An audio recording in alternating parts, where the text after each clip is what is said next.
It rained last night and early this morning. And there are clouds hanging low, dark clouds. It might rain again. But the sun came out and the wind caused all these flowers to fall on the ground. It's jacaranda tree. So beautiful. The birds are sitting up there. They're quite noisy this morning.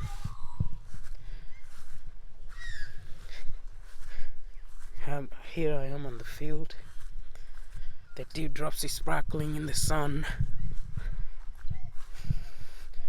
How marvelous it is. These dewdrops just sparkling in the sun.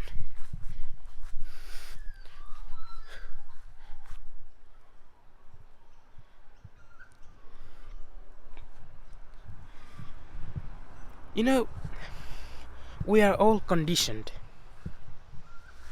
It's no good saying I'm not conditioned. We are all conditioned. To say that I'm not conditioned itself is conditioning. Some of us are conditioned by our pleasures. Some of us are conditioned by our class system. Poor, rich.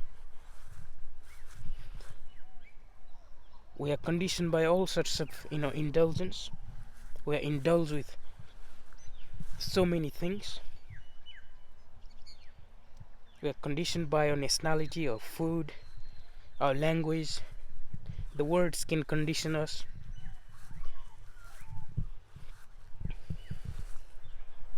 We are all conditioned. And the important thing is to see that conditioning, that I am conditioned, not verbally, but non-verbally. Is it possible to see that? Is it possible to see that, feel that, accept that I am conditioned non-verbally? Because you see, a lot of people are not aware of their conditioning. A lot of people aren't aware of their conditioning, especially people who have their little house, somebody to love them and care for them, and they're not aware of it.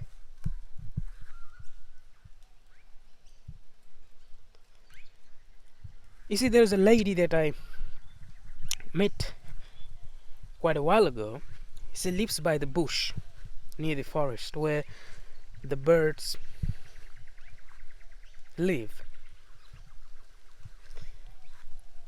And those bush turkeys sometimes come in, scratch her garden.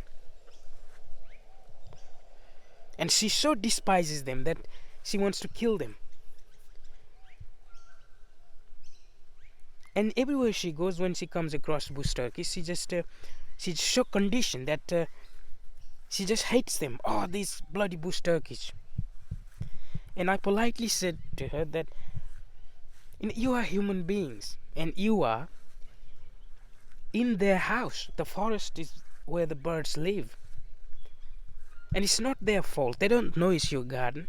To them, they too are trying to survive just like us. Right? That's what I said to her. And she got so mad at me that she told me to get out of her house, which I did.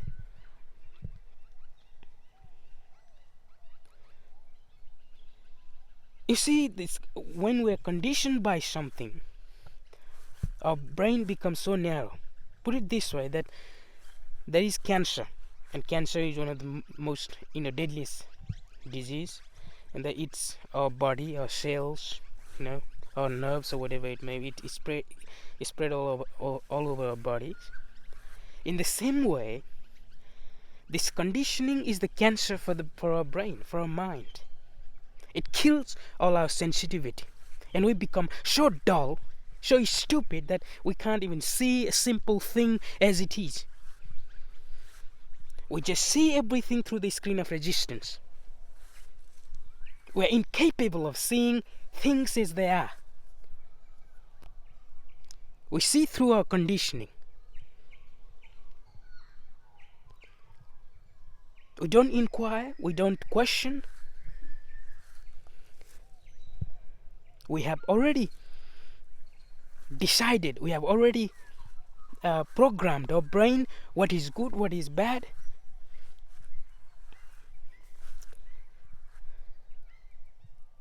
And that to me is the human tragedy.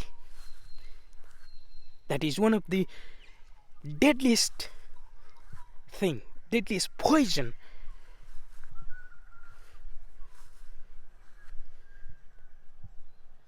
that can ever exist.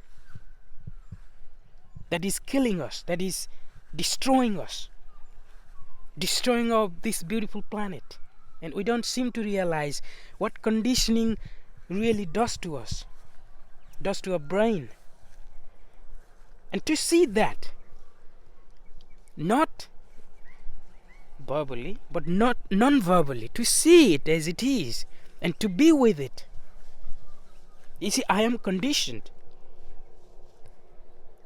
And if we are true, if we are honest with ourselves, that very seeing, very looking into this thing, that I am conditioned, that very acceptance can go through a tremendous transformation.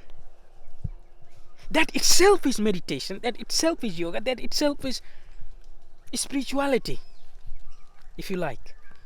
But people are so gullible that they go on looking for all this meditation, yoga, and that meditation, yoga itself conditions their mind. However great the technique may be, however beautiful, however sophisticated it may be, it still conditions our mind, our brain. If the posture's conditions, it becomes, and the conditioned things are always mechanical, repetitive, and anything that is repeated again and again becomes mechanical. And all this so-called spirituality that's going on does nothing but conditions people's mind, makes people's mind dull, stupid, insensitive. And as we can see in the name of all this spirituality, what's happening in the world?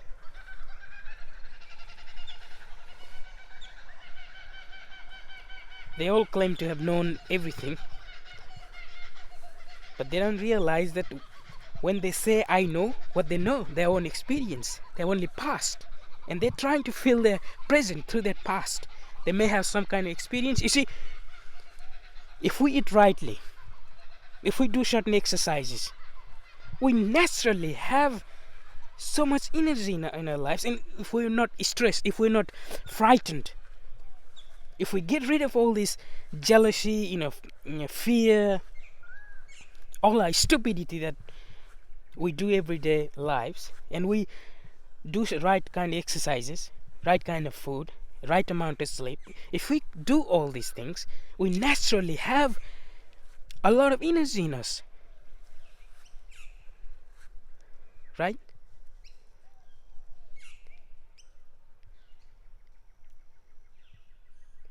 And people who do all that thing, they feel a certain in a great energy happening in their body, and then they identify that energy with all kind of spiritual names and go to the market to sell it.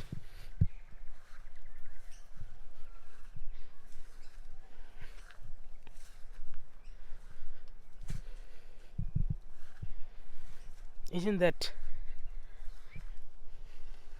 ridiculous? Any sensitive human being, any intelligent human being, not intellectual. The word intelligent means those who have space in their mind, in their brain, not cluttered with all the knowledge, but have a space, that space is silence. that silence itself is meditation. It's not that meditation is brought about from outside. Meditation is within us, in us. That is space. When all this knowledge is put aside, there is silence. That silence itself is meditation. And people who are intelligent in that sense, seeing what's happening in the world,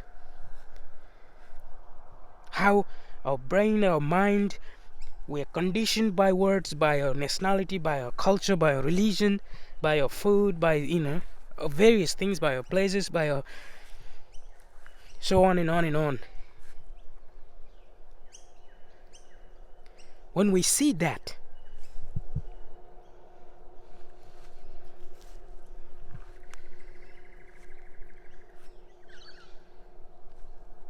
non-verbally, then there is great change, tremendous change takes place in our lives.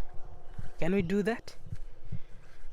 Can we even for a moment put aside all this knowledge that we have gathered? Not discard it, but put it aside. It is necessary, of course. Knowledge, without knowledge we cannot progress, that's understood. But this inward knowledge, not the outward knowledge, when we identify inwardly, then there is terrible irony in that. Can we just leave that outside knowledge in the threshold when we enter in ourselves, so that we have great silence in us, and that silence itself determines what is wrong and what is right? Can we do that? Isn't that what meditation is?